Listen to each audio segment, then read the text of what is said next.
Goff actually lost to the Patriots in 2016, too. Bill Belichick and his Pats defense caused serious problems in both of those games for Goff, sacking him 8 times, limiting him to a QBR of just 13.6 with a completion percentage of 47%, both considered his worst marks against any other team in the league. So he's probably thinking, Dan, like, please don't make me play the Pats ever again. Like every other quarterback. Right, everyone wants that. But how does this Pats defense do well against Goff? Yeah, well, if we're looking at what Goff's really started excelling over the past couple weeks, it's like the short passing game, getting the ball out and being super accurate. And then if you look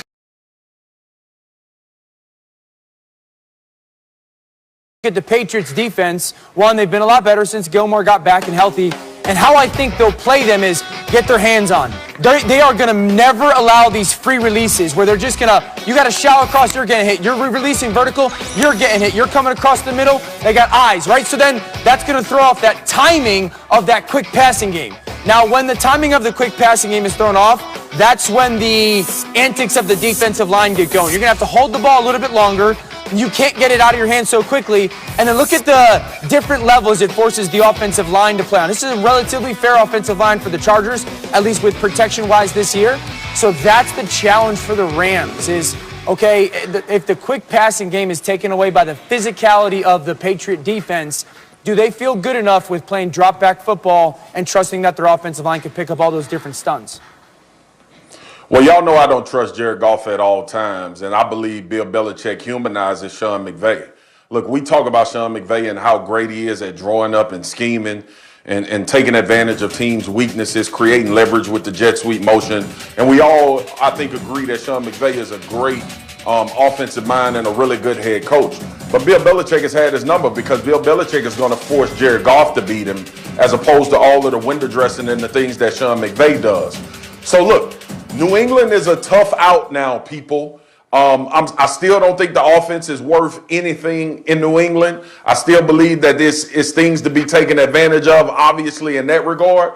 But when it comes, you starting to see Bill Belichick figuring out these schemes, taking one Sunday at a time to come up and devise a game plan to limit what these teams are doing against him. And like we showed the graphic, he's been better, not better against any more than he's been against Sean McVay and Jared Goff. So this boils down to what will Sean McVay be able to counteract what Bill Belichick is going to do. And remember this, before Key tees it up, there is a blueprint based on what Brian Flores did against Jared Goff with the Miami Dolphins, and we all know where Flores comes from.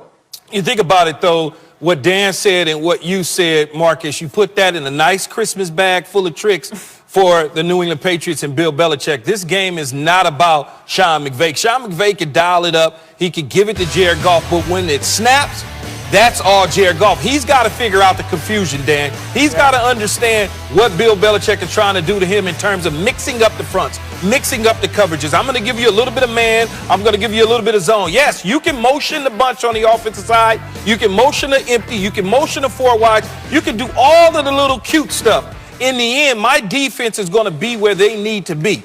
It's up to Jared Goff to decipher what to do with the football. You hold on to it too long, you're going to get hit in the side of your head.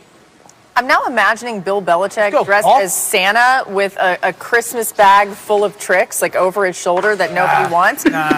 Maybe there's coal in there. I don't know. Did you just see the Grinch? He's cool this year, man. He'd be more of a Grinch character. No, not this year, Dan. Like the Jim Carrey one. Yeah, maybe. You know? This is crazy, though, guys. We have like an NFL game every single day now, but Week 14 starts tomorrow, and that game kicks it off. Time for some quarterbacking quick reads. Let's start with you, Key. Continue with the Patriots on Cam Newton. Well, look, I know a lot of people are questioning Cam Newton about his ability to throw the football. Yes, he's been under 100 yards a couple times this year, but that doesn't mean anything because in the end, he's winning the football game. He's doing exactly what the New England Patriots are asking him to do, which is come home with the W. That's all I care about, Dan. I see you out the corner of my eye with a tell you what, Kate. I'm going to go to Sam Darnold. I think this is a huge month for Sam Darnold. You're healthy, okay? I want to see you make plays like this one from this past weekend. Everyone goes, this guy always panics with the football. You're hot. You want to go get it out of your hands, but you realize that guy's in your throwing lane. Never underestimate your ability to not throw the ball. You reset again. We've seen this all the time from Sam. That stupid interception. I love this decision right here. Don't make that throw. Use the athleticism and get down the field. Make consistent decisions over the next month like that. You're going to be a hot commodity in the offseason.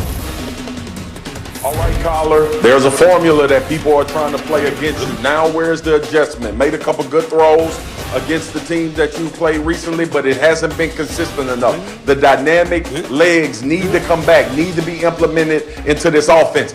Cliff Kingsbury is responsible for making sure that Kyler Murray is put in a good situation, but Kyler Murray, without that dynamic playmaking ability, what are you?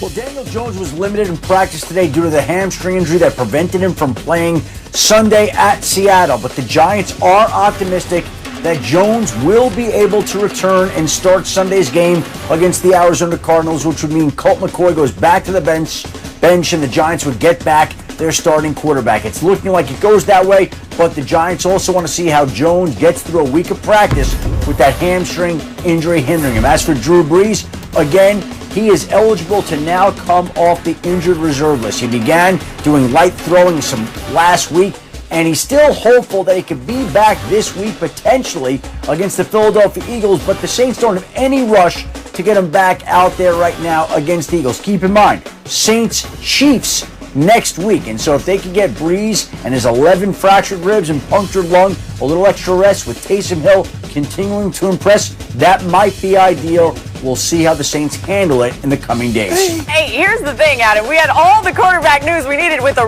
really festive drum beat in the background there. These guys are vibing in here. I don't know who does the music for this show, but that was money, and it really got us rolling in here. All right. Battle of the Bands. Oh, my goodness. You remember the drum line? No! Okay, after losing 3 of their last 4, this bye week might be just what Brady and the Bucs need to get back on track. One person here has the recipe for how the Vikings can beat them. We'll keep the drum beats rolling on NFL Live.